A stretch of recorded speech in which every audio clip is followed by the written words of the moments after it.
मैं राम मंदिर प्राण प्रतिष्ठा की बात करती हूँ। इसको एक राजनीतिक रंग नहीं चढ़ना चाहिए था, लेकिन हो गया है। कि इसका राजनीतिकरण किसने किया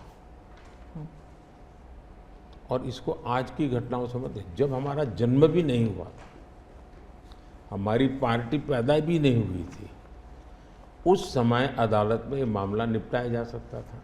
इलेक्शंस आ गए हैं तो फिर चाहे ऑपोजिशन हो या बीजेपी हो, एक दूसरे पर आरोप लगाते हैं, तुम पापी तुम पापी।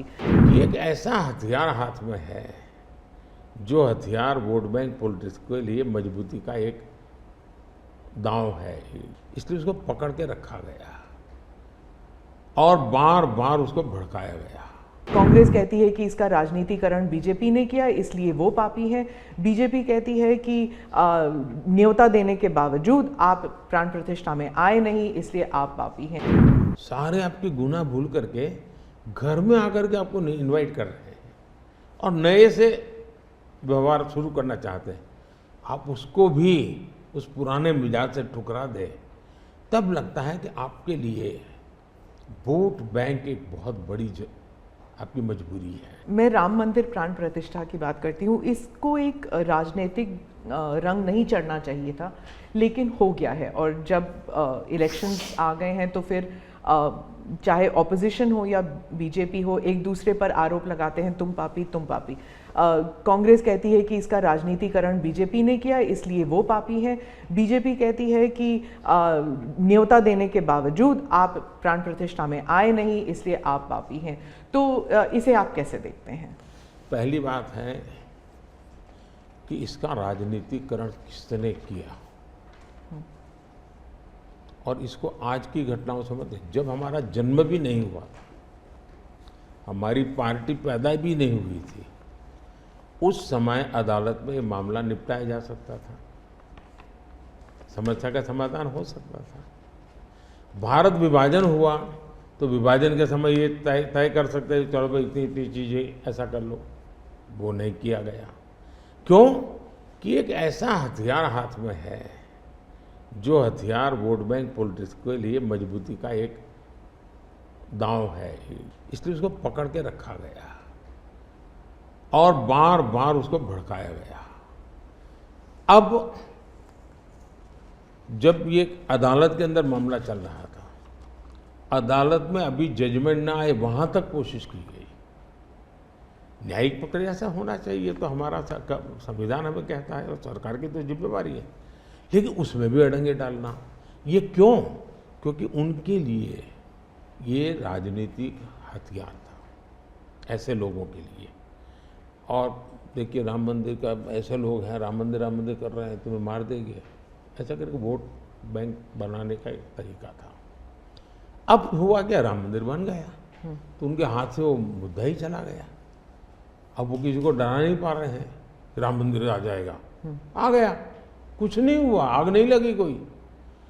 दूसरा, इनकी प्रकृति, आप सोमनाथ मंदिर से लेकर के अब तक की घटनाएं देखिए, वे भारत की मूलभूत आस्थाएं, भारत का मूलभूत जो पिंड है, उसके प्रति नेगेटिविटी लेकर के ही देश में वो अपनी बात है। अब सोमनाथ मंदिर को क्या प्रॉब्लम था? सरदार पटेल थे, डॉक्टर राजेंद्र बाबू को जाना था, वहां तो न जनसंघ था, न भाजपा था, न आरएसएस थी, न कोई लड़ाई थी, लेकिन उन्होंने मना कर दिया जाने। वो जो नेहरू जी की जो चिट्ठी थी, हाँ, जो भी है, अब ये और वो परंपरा आज भी चल रही है कि प्राण प्रतिष्ठा का निमंत्रण मिले और आप उसको ठुकरा दें।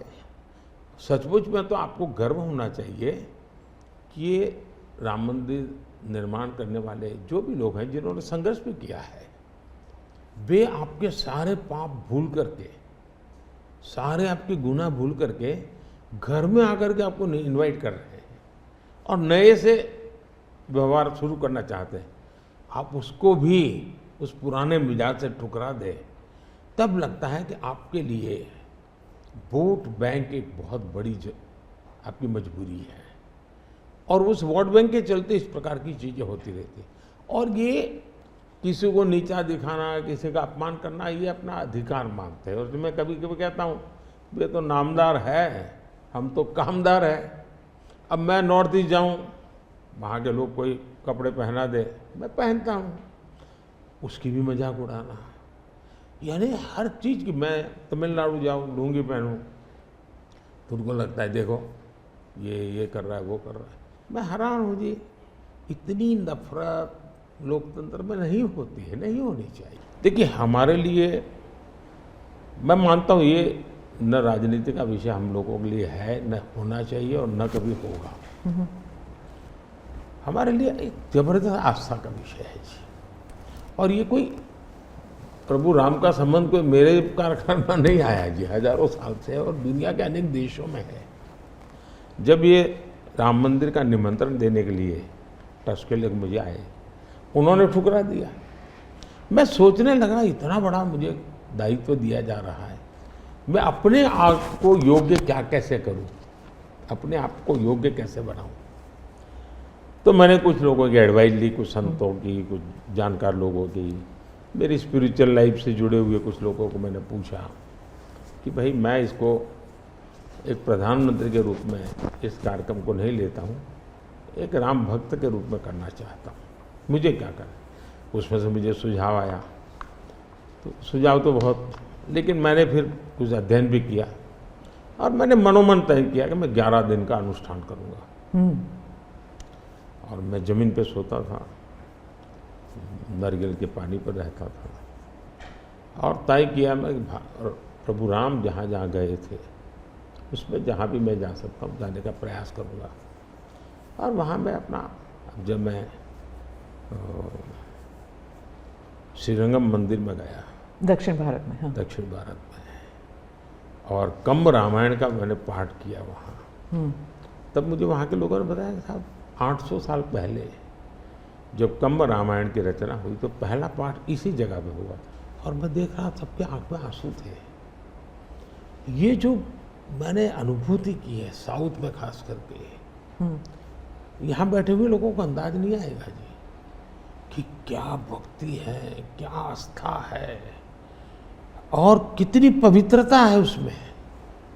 मेरा कार्यक्रम नून नहीं था, मेरा काम तो ऐसा व्यक्तिगत था, लेकिन जो जन सामर्थ्य एक प्रकार से मुझे उनके भाव में अनुभव कर रहा था, तो मेरे लिए शायद मेरी स्पिरिचुअल जर्नी की एक बहुत बड़ा महत्वपूर्ण एक 11 दिन की घटना मैं देखता हूँ।